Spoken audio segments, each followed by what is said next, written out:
Bonjour, nous sommes le mardi 31 octobre 2023, dernier jour du mois. Certains prétendent bon qu'on est le jour d'Halloween. Euh, la journée d'aujourd'hui, bon, on a un ciel. Je rappelle qu'on a reculé les heures d'une heure, dimanche. C'était dimanche. Donc bon, c'est normal, il fait un peu plus sombre, plus vite, puisque en fait, bon, on a retiré une heure. Et comme on est passé à ce qu'on appelle l'heure d'hiver, hein. L'heure d'hiver, ce dimanche, c'est fait hier on était lundi 30, c'est-à-dire le 29 octobre, on a changé les heures. On est passé à l'heure d'hiver. Bon, ce qui fait qu'on a bon, du sombre qui arrive très vite. Très vite, vers 6 heures, on a déjà du sombre. Et je vous rappelle qu'on est proche de l'hiver, parce que bon, on est dans un mois, on est au mois de décembre.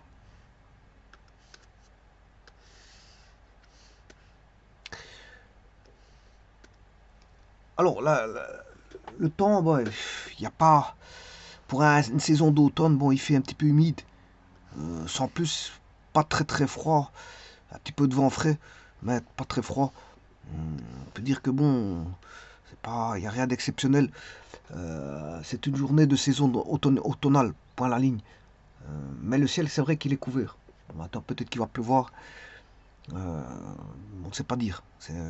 Sur les pluies, on ne sait pas dire, hein. Parfois, il y a des gros nuages et ils passent et il va pleuvoir ailleurs. Pendant ce temps-là, vous recevez aucune pluie dans votre région et c'est comme ça. Bon, la pluie, on- c'est indécis. Il y a des masses nuageuses qui sont là. Mais bon, vont-elles tomber ici ou ailleurs? Là est toute la question. C'est le ciel qui décide.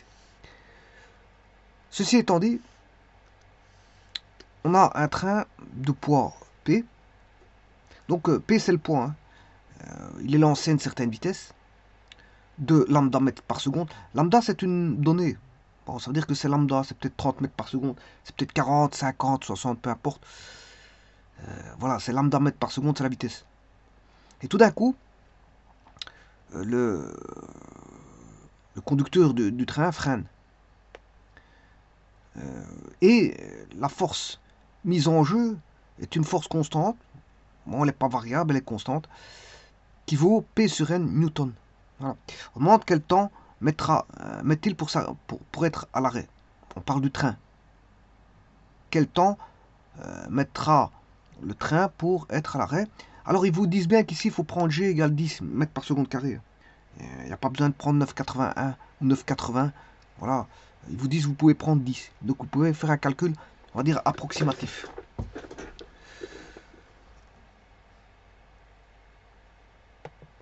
Qu'est-ce qu'on a comme système? On a un mobile qui est un train sur une voie, hein, une voie ferrée. Alors, on va considérer qu'on a un train.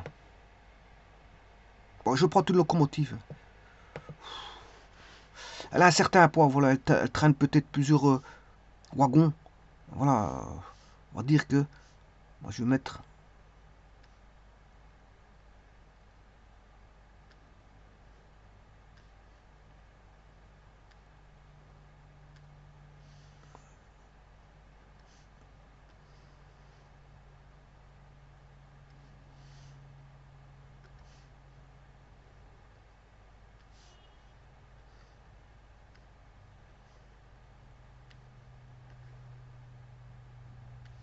Ah, je mets qu'un wagon comme ceci.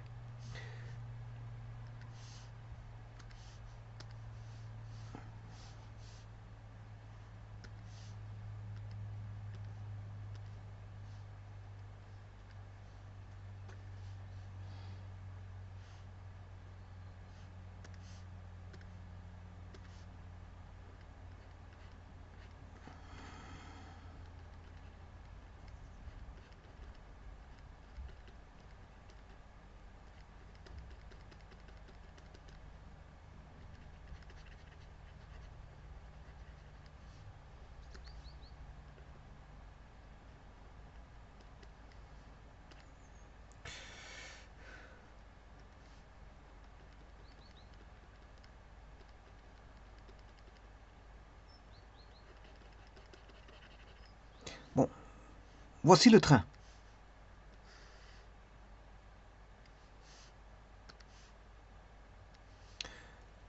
Qu'est-ce qu'on connaît de ce train? Donc le système ici, c'est un train. Bon, j'ai dessiné que, comme je vous dis, une petite partie du train. Voilà, je pourrais mettre à coller, voilà, des wagons, mais je ne le fais pas. On sait on a un train, point. Bon, peut-être plusieurs wagons, enfin plusieurs wagons qui sont tirés. Si je mets que, je veux dire, un wagon de tête, point. Alors, qu'est-ce qu'on a? Qu'est-ce qu'on connaît de ça? Ben, on a une force parallèle. Enfin, on a une force, je m'excuse. On a une force qui est le poids, le poids du train. Que je vais appeler PT, qui est le poids du train. Alors, on connaît sa vitesse. Il est lancé à une vitesse V sur un linéaire, parce que c'est un mouvement rectiligne. Donc, il est direction, elle est sur une droite, donc une direction, c'est sur une ligne droite. Donc, on a vitesse linéaire, voilà, qui est donnée par en module lambda mètres par seconde.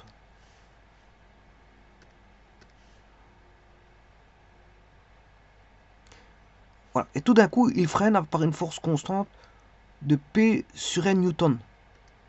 Avec une force constante de P sur N. C'est-à-dire que, bon, on a le chauffeur, s'il appuie sur la pédale de frein, avec son pied, bah, je vais le mettre de profil pour mieux voir, parce qu'ici, supposons qu'on a une pédale de freinage, supposons hein, que ça soit à pédale, on peut avoir des mécanismes de frein voilà, à levier, à tout ce qu'on veut. Pédale, levier, c'est à la main, voilà, pédale, c'est au pied, etc. Alors supposons que ce soit une pédale, voilà, on a le pied ici qui est là. Voilà. Qu'est-ce qui va se passer? Ben, on a une impulsion qui va être lancée. C'est-à-dire que si j'émets un signal du pied, en fonction du temps,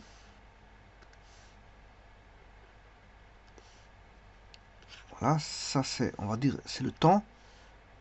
Supposons que il était à une certaine vitesse, bon, il ne freinait pas. Tout d'un coup, ici, voilà, il y a la force de freinage. La force de freinage. En module, voilà, ici, là, il va y mettre une force de freinage, voilà, qui va être voilà, calculée sous forme d'un rectangle. C'est un rectangle. C'est un rectangle. Une vraie impulsion, c'est pas ça, hein, je vous le dis tout de suite. Une vraie impulsion, c'est un signal qui fait ceci. Ça, c'est une vraie impulsion. Ouais, on peut définir l'impulsion, hein, c'est défini dans les automatismes. Voilà, comment elle signale. Comment donner le signal ici. Le signal, c'est un signal de freinage. Donc si j'appelle S signal, bon, parce que si on fait ceci, voilà, ça peut être un signal carré. Voilà, vous voyez que les signaux, ça c'est une vraie impulsion. Une vraie impulsion, ça monte très haut, et puis ça dure un instant qui est infiniment petit. Voilà, et puis ça revient à zéro. Ça c'est une vraie impulsion. Bon, mais une impulsion peut surpasser, je veux dire, un petit peu plus que ça, au niveau, voilà, de ceci, de l'écart. Bon, quand on a un grand écart, là, ça devient, là, un grand écart comme ceci, à ce moment-là, ça devient, il y a toutes sortes de types de signaux qui sont définis en automatisme, c'est-à-dire dans les signaux analogiques, les signaux en fonction du temps, bon, on définit différents types de signaux. Bon, ce qui veut dire ici, quand est-ce que le signal ici, c'est pas un carré, bon, ici, c'est plutôt, on va dire, une forme rectangulaire. Voilà. Et puis, bien sûr, l'arrêt est ici. Là, le train Quand le train est à l'arrêt, ben, il peut cesser d'appuyer sur la pédale de frein. Donc il va faire une manœuvre d'aller et une manœuvre de retour avec son pied. Parce que bon, il cesse de freiner. Alors avant ça, bon, on peut dire qu'avant ça, il ne freinait pas. Il n'était pas sous freinage. Alors là, il freine. Quand est-ce qu'il freine? On va dire qu'il freine un instant. Là, je vais mettre le temps t égale 0. Voilà.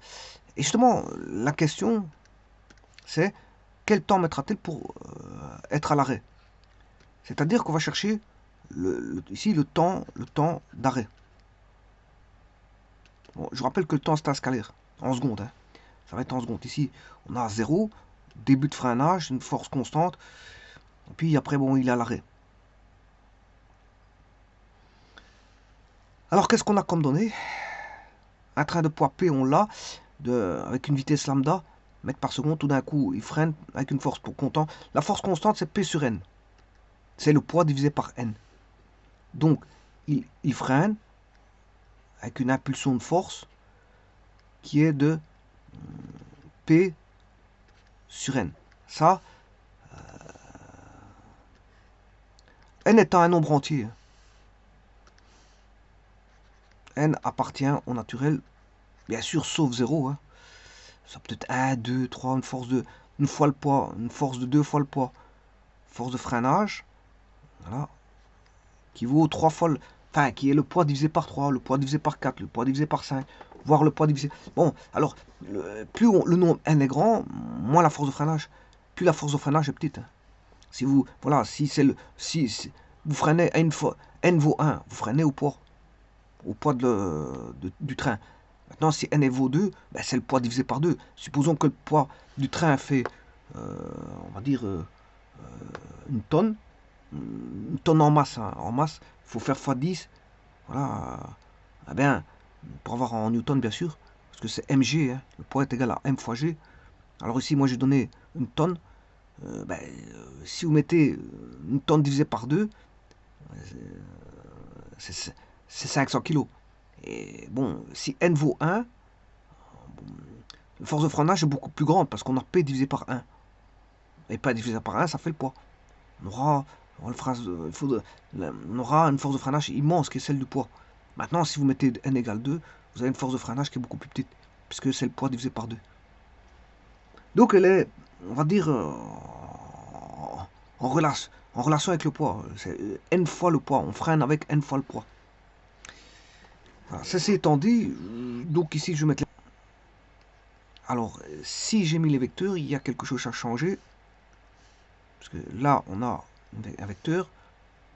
Là, je pourrais mettre P sur N. Voilà. Mais P sur N, c'est en module.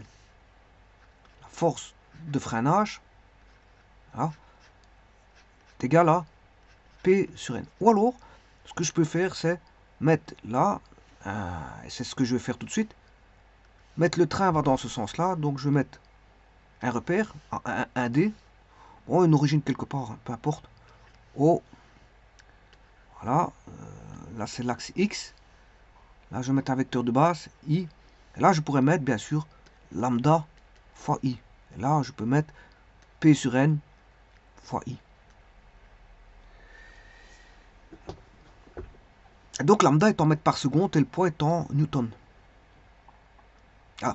Et là, vous avez compris que ça a à voir avec... vous avez une certaine vitesse. Enfin, c'est le train à une certaine vitesse. Le conducteur de train applique une force au travers de la pédale ou d'un levier, peu importe, on s'en fout comment est le système de freinage. Il commande le système de freinage et il applique une force constante à ce système de freinage jusqu'au moment où le train s'arrête. Et on demande ici à quel moment le train va s'arrêter. Alors, qu'est-ce qu'on a? On a un poids. On a un poids. Donc, qui dit poids, dit masse, parce que le poids, c'est m fois g. Donc, on a une masse.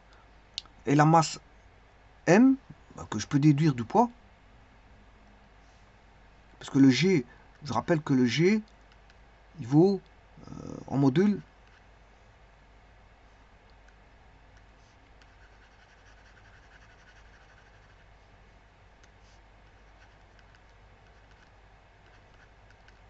10 mètres par seconde carré. Voilà, donc connaissant le poids, et connaissant G, parce que le poids, ici il est connu, hein. Voilà, le module du poids, c'est, je peux l'appeler P. Alors je peux remettre un autre axe. Je peux mettre un autre axe. Voilà. Un axe Y. Et là je mettrai J. Et là j'ai P fois J. Tout comme G est égal à 10 fois J. P étant le poids, il est connu. Donc on connaît le poids, on connaît. Si on connaît le poids, on connaît la masse, qui est un scalaire. Et une masse animée d'une certaine vitesse avec une impulsion de force. Mais vous aurez compris que ça a à voir avec les quantités de mouvement. Les quantités de mouvement. Alors, je vais faire un petit, comment on appelle, rappel. Un petit rappel sur les quantités de mouvement. Parce qu'ici, on a une masse en mouvement. Et puis, on applique une force de freinage en sens contraire du véhicule. Justement, c'est une force contraire au mobile. Pour le freiner, il faut appliquer une force contraire au mouvement. C'est comme ça qu'on l'arrête. Et c'est tout objet pour l'arrêter, mais il faut appliquer une force contraire. Et tout objet pour le mettre en mouvement, mais il faut le propulser. Il faut le mettre avec une force qui va dans le sens du mouvement. Et donc, la quantité de mouvement, c'est quoi? C'est ce qu'on appelle le moment linéaire d'une masse. Hein, j'appelle ça le moment linéaire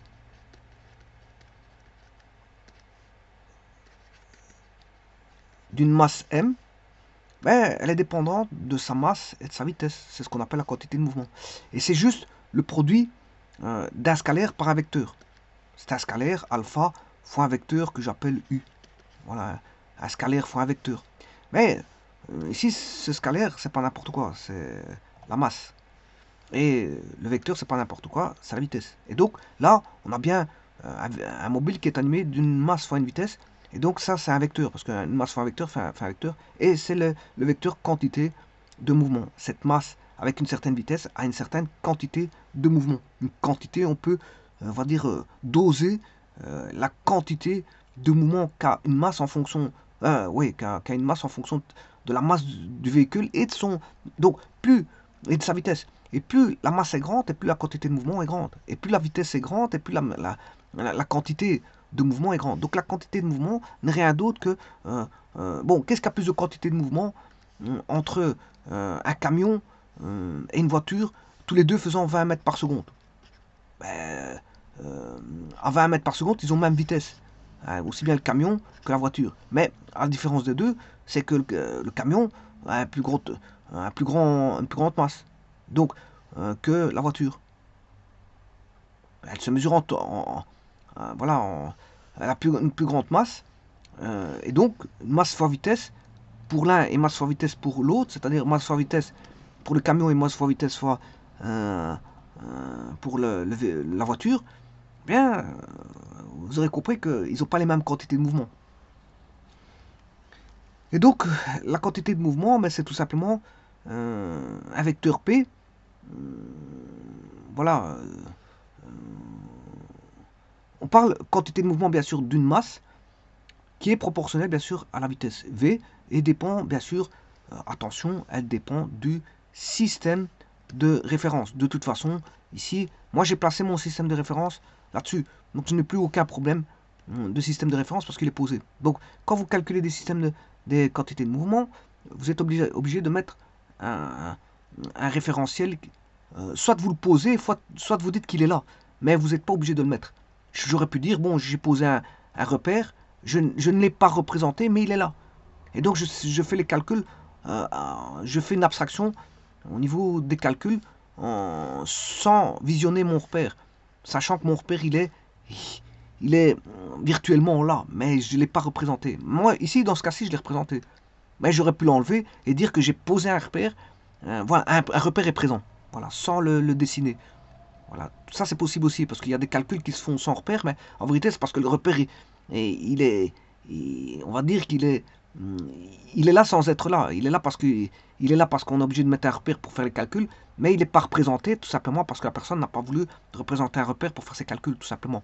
Donc, un repère, il y a toujours un repère dans les calculs de cinématique, de statique, et tralala, même si vous n'en voyez pas, c'est parce que parfois, bon, on l'en met, mais il est là. On fait abstraction des calculs par l'intermédiaire d'un repère qu'on ne voit pas, mais qui est présent. Donc, la quantité de mouvement dépend, comme je vous ai dit, d'un système de référence. Choisi, ici, dans ce cas-ci, c'est un repère 1D parce que la direction est linéaire. Voilà. Et donc, un repère doit être toujours précisé. Mais c'est ce que j'ai fait, je l'ai précisé. Même s'il apparaît ou il apparaît pas, il doit être précisé. Voilà. Alors, l'équation P est égale à mv. Par projection, bien sûr, si on a... Alors, on peut avoir un repère 1D, un repère 2D et un repère 3D, ben, la quantité de mouvement vaudra ici P de x égale m fois la vitesse en x. Par contre, dans un repère 2D, c'est Px est égal à mvx, Py est égal à mvy. Et dans un repère 3D, vous aurez compris que c'est P de x égale mvx, P de y est égal à mvy, P de z est égal à mvz. Voilà, donc ce sont les projections par rapport à un repère, soit 1D, 2D, 3D. Donc il faut préciser le repère et savoir si on est bon si le mouvement a lieu sur une droite, dans un plan ou dans l'espace. Dans l'espace.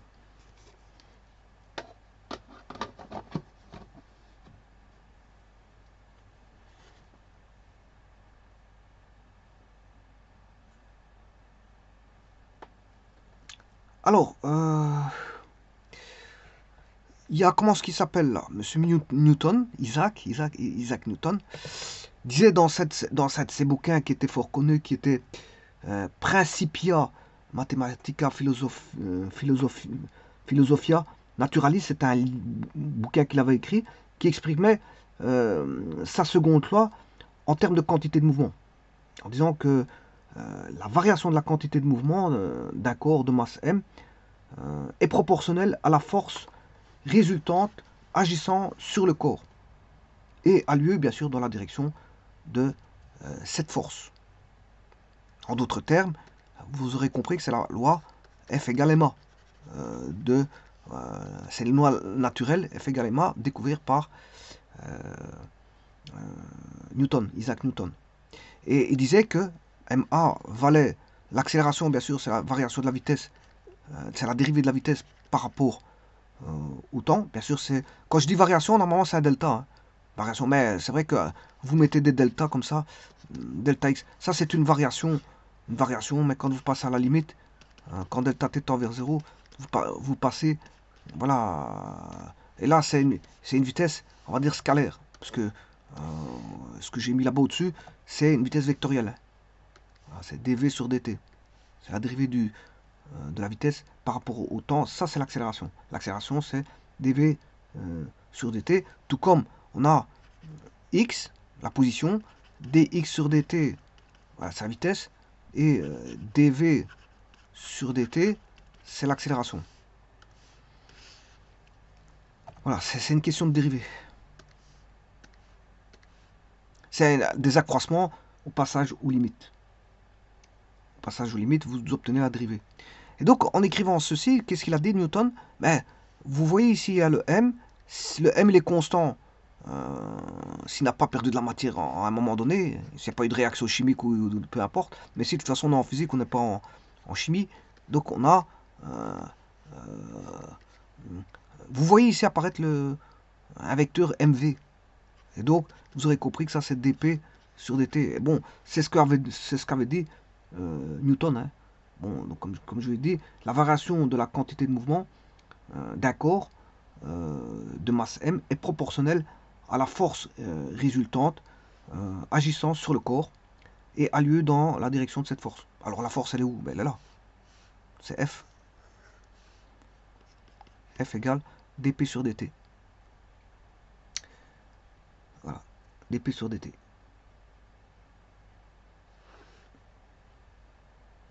Alors, ce qui veut dire quoi?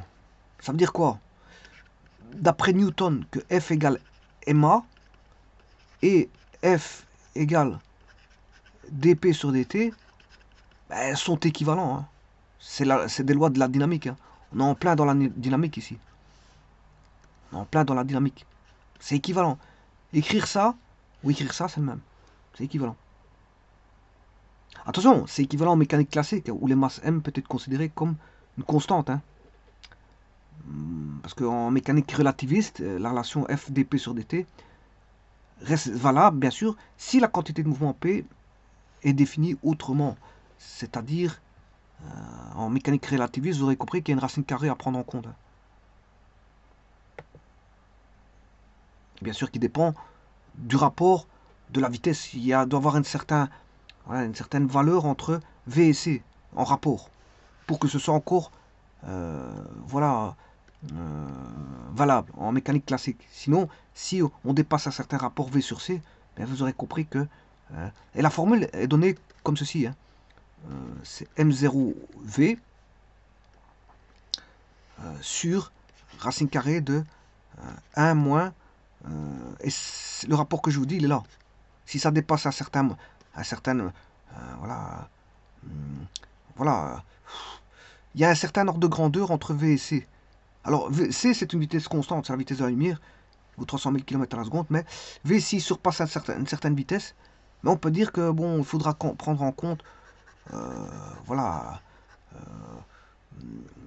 vous voyez qu'il y aura un facteur ici de racine carrée à prendre en compte. Parce que la formule ne sera plus valable pour une vitesse, au-delà d'une certaine vitesse V, qui fera en sorte que il faudrait prendre... si j'appelle K,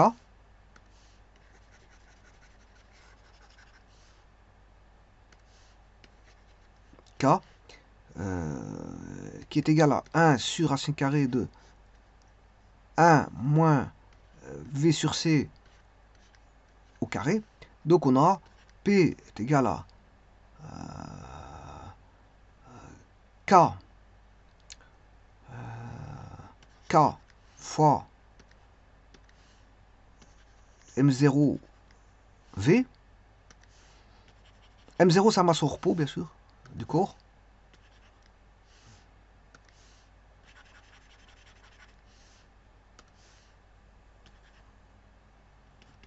Voilà.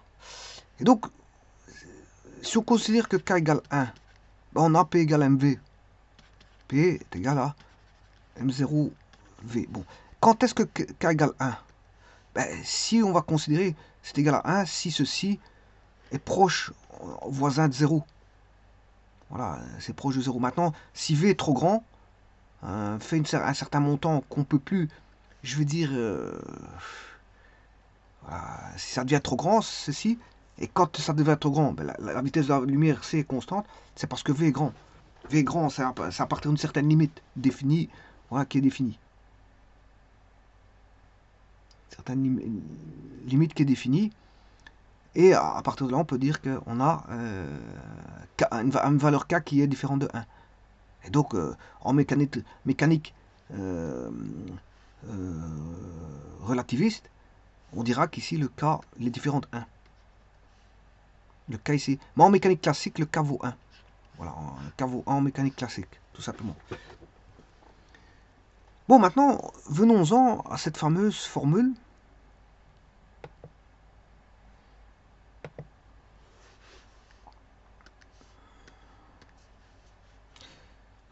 Qui est F est égal à MA, que j'ai décrit comme étant F égale M dp sur dt, c'est équivalent, hein, d'après Newton. Ça reste une loi de la dynamique qui s'écrit autrement, avec une quantité de mouvement, c'est-à-dire à un moment linéaire, d'une masse M animée d'une certaine vitesse V. Donc, en écrivant ceci, ouais, attention qu'ici je fais une petite faute, j'espère que je ne l'ai pas fait ailleurs. P, je l'ai mis, il faut que je mette les vecteurs vitesse, bien sûr. Hein. Voilà, c'est des vecteurs. Tout ça, c'est vectoriel. Hein. Bon, il faut mettre un axe, comme je vous ai dit, qui doit être précisé. L'axe devra être précisé. Alors, qu'est-ce que je peux écrire en ayant ça? Ben, je peux écrire que en remodelant la formule, f dt. Alors le temps c'est un scalaire et la masse c'est un scalaire. Donc ici il y a deux scalaires. Voilà, ça c'est un scalaire et un vecteur. Par contre, l'autre côté, j'aurai un scalaire et un vecteur. Alors, d'un côté, qu'est-ce qui est scalaire? Enfin, le scalaire, à gauche, qui est le temps, sera différencié. Il y aura une différentielle du temps. Par contre, à droite, c'est la quantité de mouvement qui est différenciée. Donc, à gauche, on différencie le scalaire, et à droite, on différencie le vecteur, qui est le vecteur quantité de mouvement. Voilà. Et donc, si, en projetant bien sûr sur les axes, encore une fois, ça dépend si on est dans un repère 1D, un repère 2D ou un repère 3D. Alors,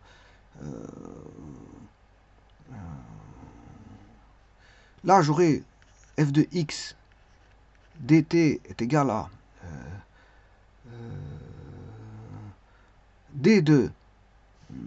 Ouais, attention que le m il n'est pas là. Hein, parce que le m il est dans mv.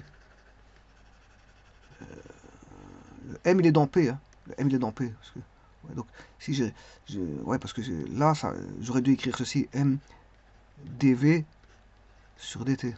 Voilà. Le m il n'est pas là. J'ai confondu avec le p, avec le v. Voilà, le m il est là. Si je le fais sortir, ouais, on a une différentielle de la vitesse. Si je fais sortir le m, j'ai une différentielle de la vitesse. Mais maintenant, là, on ne voit plus le m. C'est ça l'astuce. C'est que le m, il est repris dans le p. Le m est repris dans le p. Alors, je disais, si je projette dans un repère qui est précisé, on aura f de x dt est égal à d de mvx. Là, vous aurez compris que vous aurez f de x, f de y, bien sûr, dt. Là, on aura d de mvx est égal à d de mvx ici, et là, d de mvy. Et là, après, on peut faire la même chose dans un repère 3D. Voilà, fois dt, fois dt, fois dt, on aura d de mvx, d de la différentielle de mvy et la différentielle de mvz.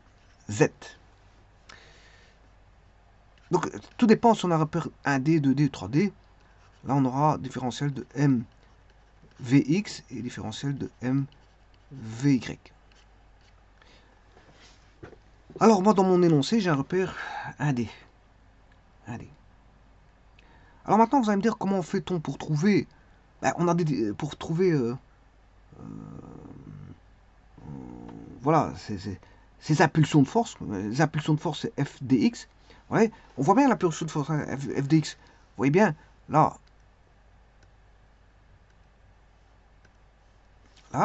on a bien de T0 à T arrêt, et l'impulsion de force, elle est donnée là. Donc on aura une aire ici. Donc, savoir ce qu'on aura, à quoi correspond la variation de la quantité de mouvement,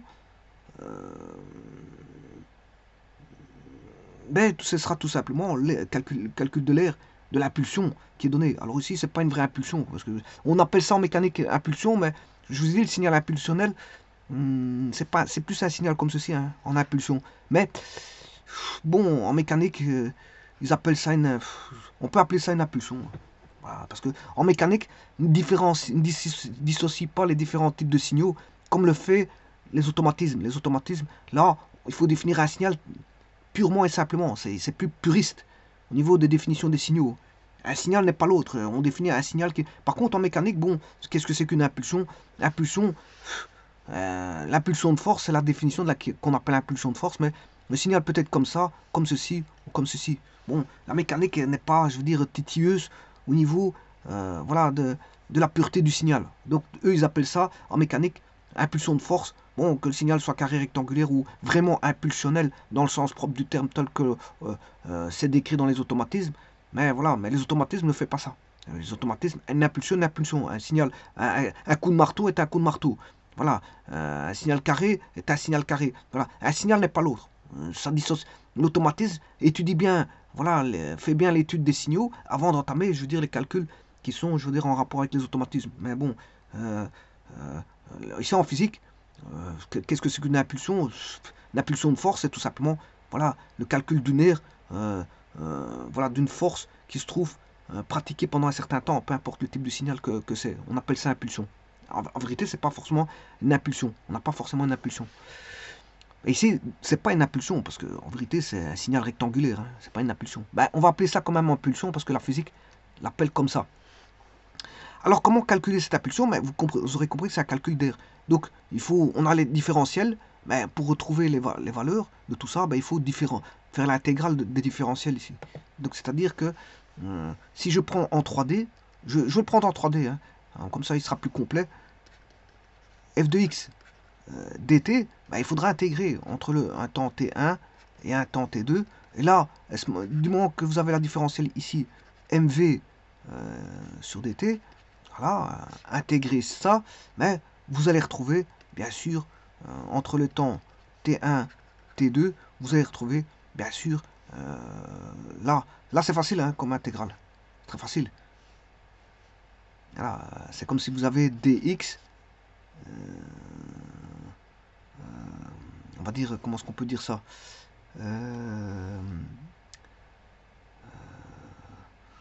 ici c'est très facile comme intégrale. Parce que, regardez bien, vous avez l'intégrale de la différentielle. L'intégrale de la différentielle, ben, ça fait la fonction elle-même, c'est-à-dire mv. Et comme on est sur x, c'est mvx. Donc, appliqué entre les instants t1, t2. Bon, et entre les instants t1, t2,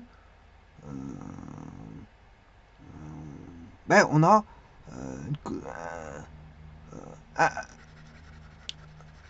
une quantité de mouvement qui est vx2 à l'instant t2 moins vx1 à l'instant t1.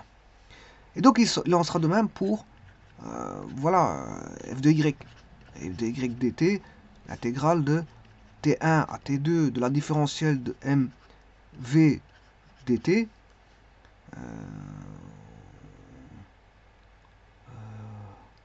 Alors ici c'est comme si on avait l'intégrale de df sur dt. L'intégrale d'une différentielle, ben, c'est f. Hein. Vous allez avoir f. Voilà. Ce n'est que ça ici. C'est rien d'autre. Alors, là, on aura quoi? On aura mv de y2, parce qu'à l'instant 2, on a mv. Attention que c'est 2, le temps 2 moins le temps 1. Le temps 2, il est... c'est le temps... Il y a le temps 0. Le temps 0 qui est ici. Le temps 0 est ici. Et le temps 2, c'est quand il s'est arrêté. Donc c'est après. Attention que le temps 2, c'est le temps final. Voilà, c'est le temps 1, c'est le temps initial. Et le temps initial, j'ai pris au temps t égale 0, c'est moi qui fixe le chrono. Et moi, le temps final. Donc en fait, c'est le temps final. Voilà, c'est t. Attention qu'ici, c'est tf. T2, c'est le tf. Et ça, c'est t initial, t1. Et là, vous allez avoir mv2y, voilà, moins mv y1. On pourrait faire la même chose avec, voilà, t2, t1, f de z dt est égal à mvz2 moins mvz1. Ce qui veut dire qu'ici, en intégrant les relations entre les instants t1 et t2, mais on obtient donc les impulsions de force, c'est-à-dire ces équations montrent que l'on peut calculer la variation de la quantité de mouvement, qui est bien sûr mv2 moins mv1, suivant x, y, z, hein, bien sûr, la quantité de mouvement d'une masse donnée, m, dans, on va dire, une direction donnée. Alors maintenant, moi, ici, je n'ai pas trois axes. Hein. J'en ai qu'un seul. J'ai qu'un seul axe. Bon, maintenant, ayant dit tout ça, je peux travailler sur ça. Donc, ce qui veut dire que je peux calculer, voilà, avec tout ce que je viens de dire, toutes les notions que je viens de donner, je peux calculer ce qui est demandé. Bon, alors, c'est vrai que j'ai donné voilà, des petites astuces ici pour pouvoir faire l'exercice, mais allons voir ce qui est demandé, parce qu'on a perdu le filon du problème, c'est quel temps met-elle pour être à l'arrêt. Bon, voilà. Donc, ça veut dire qu'on a une masse M, voilà, on a une masse M, on a une vitesse qui est... alors, la masse, est-ce qu'on l'est donné? Ben oui, parce qu'on a un poids P. Alors, la masse, c'est P sur G, tout simplement. P sur G, c'est la masse. En module. On a une vitesse qui est donnée, qui est égale à lambda mètres par seconde. Hein, donc, on a une quantité de mouvement, hein, vous le voyez bien. Parce qu'on a une masse et une vitesse. Voilà. Donc, c'est de ci qu'on court à faire qu'on a voilà, une quantité de mouvement. Mais on a l'application d'une impulsion de force. Pourquoi? Parce qu'on a une force de freinage. Là, on a une force de freinage qui vaut le poids sur N. La force de freinage vaut le poids sur N. Bon. Alors, il y a juste un petit truc à dire ici. C'est que, attention, ici, le train va par là. Ça, c'est la vitesse du train. Mais attention que la force de freinage est dans ce sens-là. Donc, attention par rapport à l'axe. Hein. Ce qui veut dire qu'il y aura, au niveau projection, des opposés. Attention à ça, des opposés. Entre force, bien sûr, et vitesse. Force et vitesse sont opposés. Alors, je vais le noter dès maintenant pour ne pas l'oublier par après. Là, on a une force, la vitesse, je m'excuse, qui est dans le même sens que l'axe que j'ai mis. On a la vitesse. Et là, on a la force. Force de freinage. Sens contraire de l'axe. Donc on a force de freinage qui est là. Et là, c'est la vitesse. Qui sont opposés. Hein. Donc attention à ça. Je vais prendre en compte ceci dans mes calculs. Donc, qu'est-ce que je peux dire? Que la force de freinage...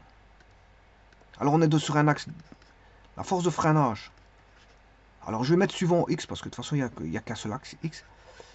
dt, entre les instants t1, t2. Alors t1, j'ai pris 0. Et t2, c'est le temps d'arrêt. C'est justement là où le train va s'arrêter. C'est égal à quoi? mv final, c'est là où le train s'arrête, moins mv initial. Voilà.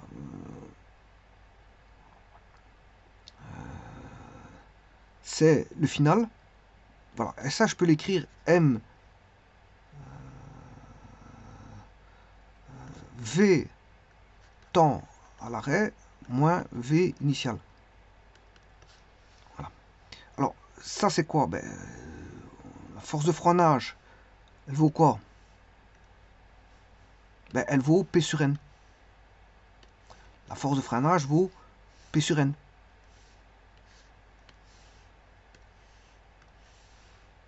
Donc la force de freinage vaut P sur N.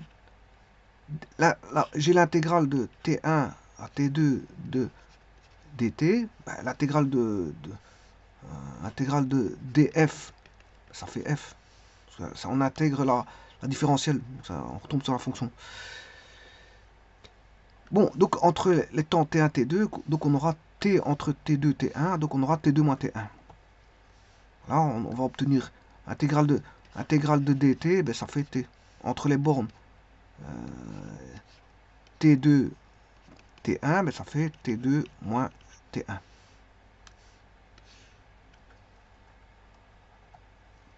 Donc c'est P sur N T2 moins T1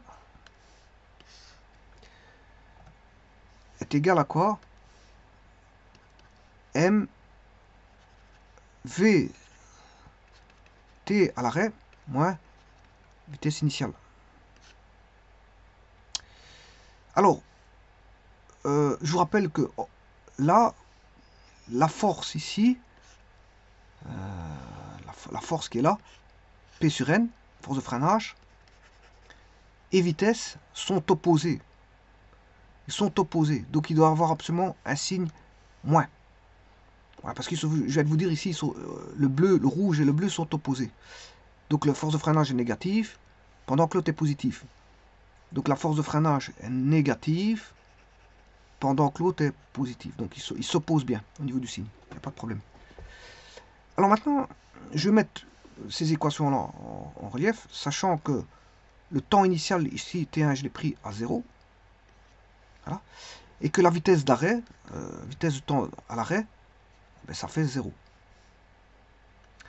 Donc on va se retrouver avec moins P sur N. Alors T2, c'est le temps à l'arrêt que je recherche. C'est égal à M qui est connu. 0 moins V initial, vitesse initiale. Voilà. Donc ça, c'est la réponse que je vais remodeler pour retrouver le temps d'arrêt.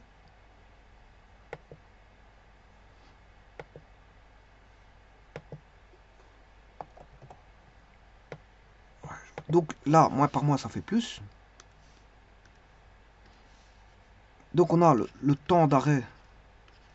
Bon, la masse, elle n'est pas donnée, hein, il donne le poids. Donc la masse, c'est P sur G. Voilà. Moins la vitesse. Alors moins par moins, ça fait plus.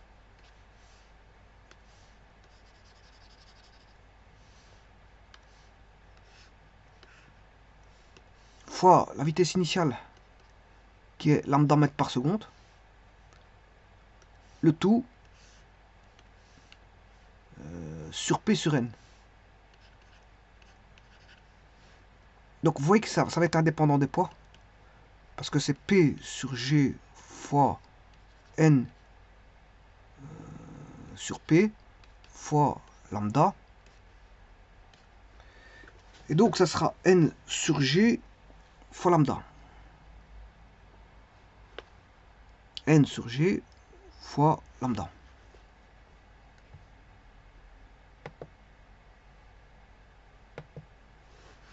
Temps d'arrêt va dépendre. Temps d'arrêt va dépendre de N sur G. Alors G, j'ai dit que je reprenais 10 fois lambda. Et voilà, là c'est la réponse. Vous avez le temps d'arrêt. Donc il va dépendre bien sûr du P sur N. Alors surtout du N.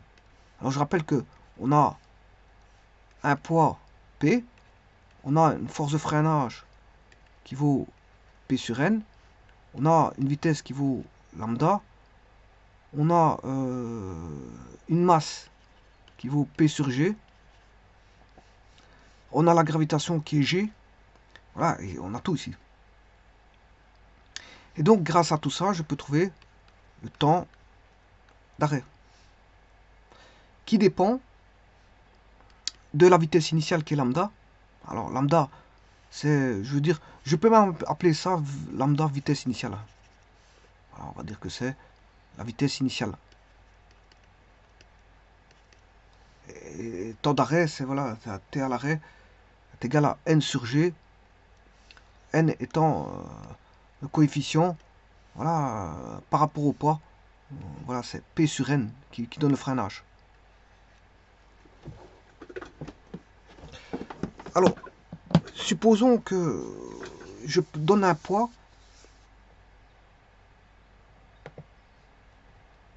Je mets un poids de 10 000 newtons. Alors, la force de freinage, alors je vais mettre un coefficient N, qui va dépendre de la force de freinage, et cette force de freinage, force de freinage, voilà, je vais la mettre est égal à P divisé par N. Voilà. Alors ici, je vais mettre par exemple un poids de... Le train, il fait une tonne. Une tonne, c'est 1000 kilos. Ben, on va mettre 10 tonnes. 10 000 fois 10 pour avoir un newton. Voilà. Égal 10 000 fois 10. Voilà. Alors ici, je vais mettre formater les cellules. Séparateur de milliers. Ok. Donc 10 000. C'est une... J'ai mis 10 000, 10 tonnes. 10 tonnes fois 10, ça fait 100 000 newtons. Alors le N, je vais mettre un coefficient de 5. Voilà.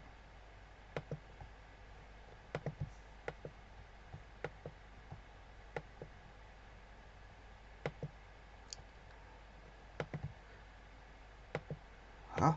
Là, on a une force de freinage de 20 minutes, 20 minutes parce que, oui, j'ai mis un coefficient de 5. Si je mets un coefficient de 1, ben, ça correspond à 100 000. Hein. Là, si je mets 2, coefficient de 50, 50, etc. Si je mets 3, plus ça, plus je mets un grand coefficient, moins la force de freinage est petite, parce que c'est la force de freinage est donnée par rapport au coefficient N. Alors, bien sûr, on a besoin du G. Le G, il vaut 10. Alors, bien sûr, le N, il est sans dimension. Le petit n est sans dimension. Là, c'est mètres par seconde carré.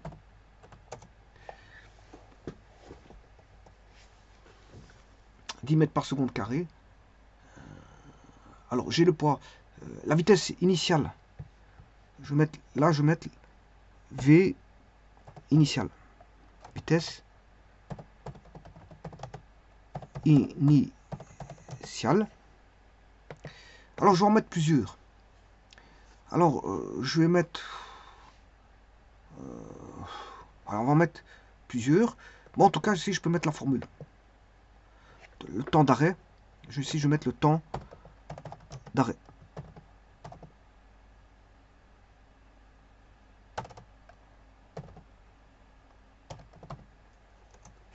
Donc, là, supposons que je mette en mètres par seconde.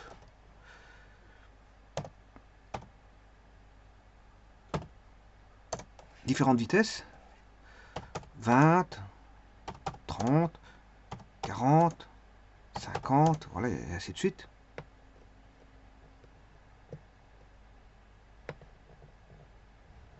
Voilà, 130. Le temps d'arrêt, ben, il est calculé, comme je vous ai dit, c'était n sur g fois vitesse initiale. Alors, n sur g, je peux le considérer comme une constante. Hein. Ici, quoi. N étant, ça dépend de ce qui est donné au départ de n, g étant une constante, tout dépendra de la vitesse initiale. Donc c'est k fois temps d'arrêt dépend de la vitesse initiale, d'un facteur k. C'est temps d'arrêt est égal à k fois vitesse initiale. Donc il suffit de faire n juste n sur g. Donc le facteur ici, je vais le mettre là, k. Ce facteur-là, je vais le mettre ici, est égal à n divisé par g. Voilà, ici c'est le facteur 0,3. C'est un facteur de 0,3. Et donc ce qui veut dire que la vitesse ici, le temps d'arrêt, vaudra égal ça divisé par 0,3. Et alors bon, 0,3 bien sûr, je dois le mettre avec des dollars parce que je dois le fixer, parce qu'il reste, quand je fais une copie, la cellule doit pas redescendre. Donc dollar, voilà, je dois garder le G6 à sa place, parce que s'il fait une copie, il va tenir compte des cellules suivantes, et les cellules suivantes, il n'y a rien. Voilà 0,66. Et là, ça c'est le temps de bien sûr en secondes. Et je peux tirer jusqu'ici. Et voilà. Et donc, bien sûr, je remodelais, formater les cellules avec un nombre décimal. Je vais en mettre 2, pas plus. Hein. Voilà. Ouais, ça donne ceci. Et donc, là, le temps d'arrêt est donné en secondes. Bon, ici, je peux mettre juste la vitesse initiale en mètres par seconde. Temps d'arrêt en secondes. De cette façon-là,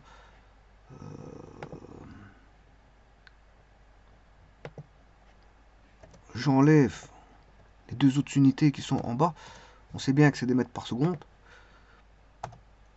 Et on sait bien que ce sont des secondes. Voilà. Et donc ici, vous avez pour différentes vitesses, le temps d'arrêt,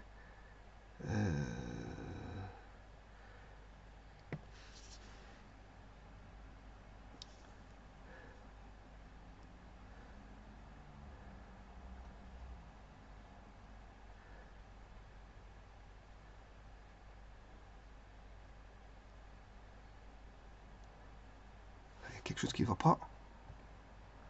Oui, ici. Là, attention que c'est D6. On va mettre 5. On va mettre 5, un coefficient de 5.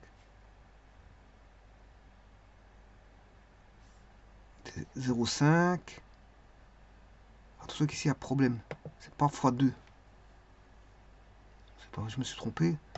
C'est n sur g 0,5. Oui. Donc, ah oui, c'est pas divisé, c'est fois. Fois. Voilà, ça c'est déjà mieux. Et là maintenant je peux tirer. C'est pas un divisé, c'est un fois. Voilà, ça c'est bon, ça c'est meilleur. Parce qu'on peut pas avoir plus que la vitesse initiale. Enfin, le temps d'arrêt, il me semblait trop long. Et là, ça c'est bon, ça. Voilà. Et donc ça, c'est un facteur de 0,5. Bon, voilà. 5 sur 10. N sur G fait 5 sur 10. Vous voyez, 0,5. Donc 10, 15, 20, voilà. Maintenant, voyons voir. Si je modifie le N, je vais mettre 1. Là, on va se retrouver. Si N vaut 1, on a une très grande force de freinage. Temps d'arrêt, il est beaucoup plus petit, c'est normal. Si N vaut 2, j'augmente un petit peu plus la force de freinage. Là, vous voyez que temps d'arrêt est beaucoup plus court que le précédent. Maintenant, si j'augmente encore, je diminue la force de freinage en mettant un facteur de 3. Voilà.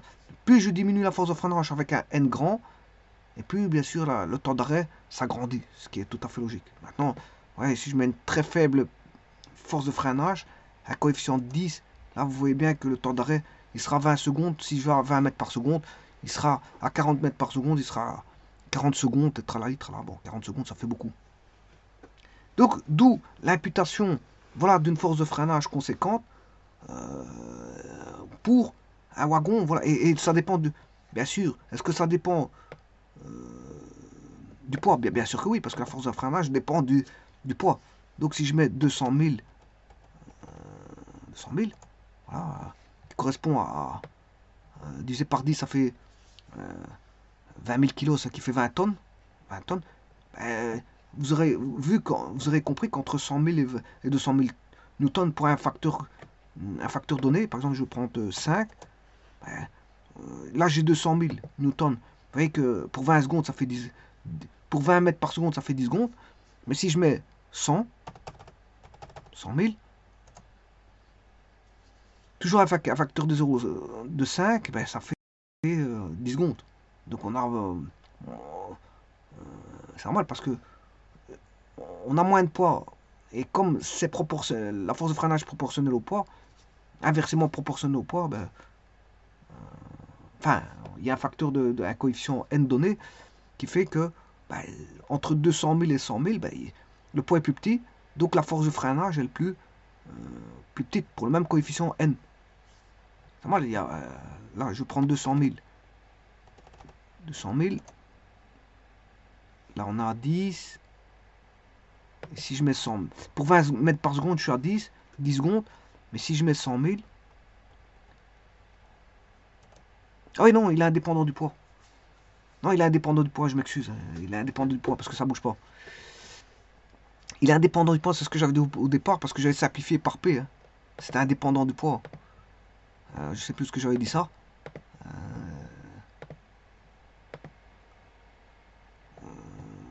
Poids P sur N. Il ne dépend que de N et de G, il ne dépend pas du poids, c'est ça que je... Voilà, il dépend que de N et de G. Le poids, il y a une simplification, hein, au niveau calcul, voilà, il est là, la simplification est là. Donc c'est indépendant du poids, je l'avais dit moi-même à ce moment-là. Donc ça ne dépend pas du poids. Donc si je mets 400 000, voilà, ça ne dépend pas du poids. Parce que le poids se simplifie, hein, entre P et P sur N, ça se simplifie, il n'y a plus de P dans les équations. Donc, que je mette 400 000, voilà, tout dépendra de N. De N. Parce que le G, il est constant. Hein, le G. Par contre, le N, c'est ce qui va attribuer la force de freinage. Voilà. Ce fameux coefficient K. Donc, en réalité, ce coefficient K, on sait bien que G est constant, il ne dépendra que de N. Il ne dépendra que de N, rien de plus. Et bien sûr de la vitesse initiale, hein, ouais, qui elle est variable. Donc, euh, on- elle dépendra de la vitesse initiale et du N, du facteur qui contribue à la force de freinage, qui est bien sûr le poids divisé par un coefficient K, un coefficient N. Le poids divisé par un coefficient N donne la force de freinage. Et donc tout va dépendre de ce N et de la vitesse initiale, rien de plus. Parce que G étant constant, même s'il intervient, oui c'est un rapport entre N et G, mais G étant constant, tout dépendra du N.